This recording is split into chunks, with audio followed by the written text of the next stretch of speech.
Hear from His Excellency Mr. Munir Akram, 76th President of the Economic and Social Council.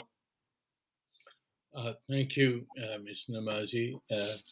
Excellency President of the General Assembly, Mr. Volkan Bozkır, Mr. Secretary General of the United Nations, co-chairs of the FACTI panel, Excellencies, ladies and gentlemen.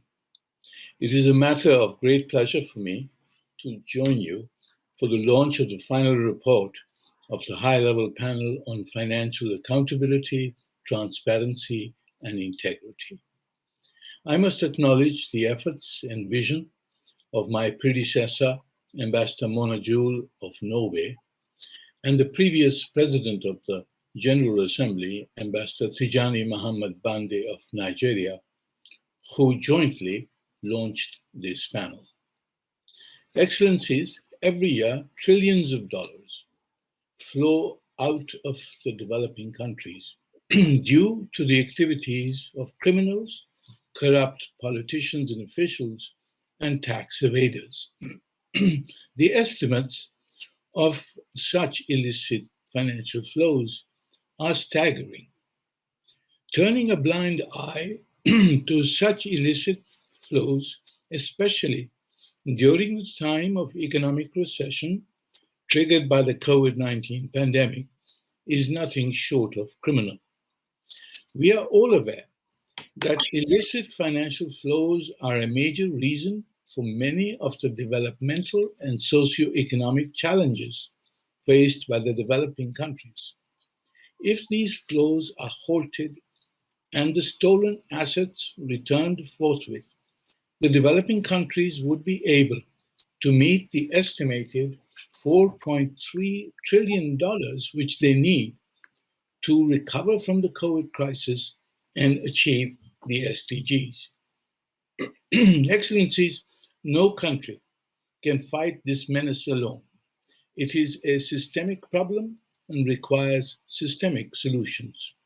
We therefore need to target the loopholes in the global financial structures and institutions which enable and allow such illicit financial transactions to continue and grow.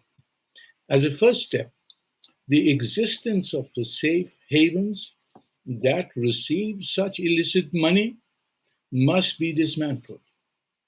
I would urge all haven countries, as a first step, to unconditionally and expeditiously return the stolen assets and eliminate the laws and regulations and institutions that enable such flows to go to such havens.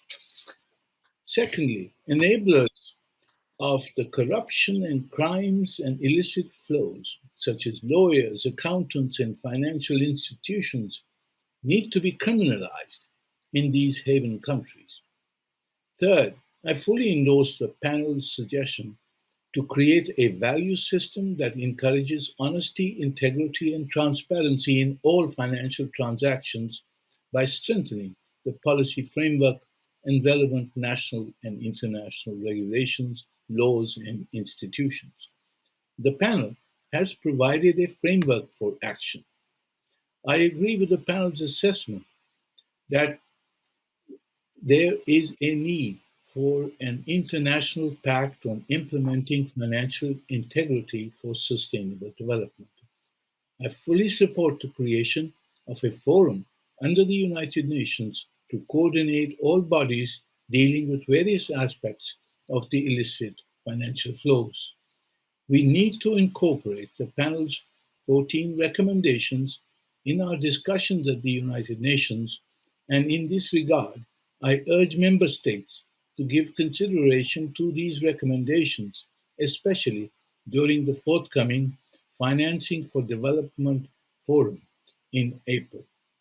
As President of the Economic and Social Council, I have dedicated a segment of the 2021 Financing for Development Forum on illicit financial flows to consider the recommendations of the FACTI panel. I look forward to concrete actions by member states in ECOSOC, in the General Assembly, and in all other relevant forums. I thank you for this opportunity to participate in this launch of the panel's report. Thank you. Thank you very much. Thank you, His Excellency Mr. Munir Akram, 76th President of Economic and Social Council there. We can now get a presentation of the panel.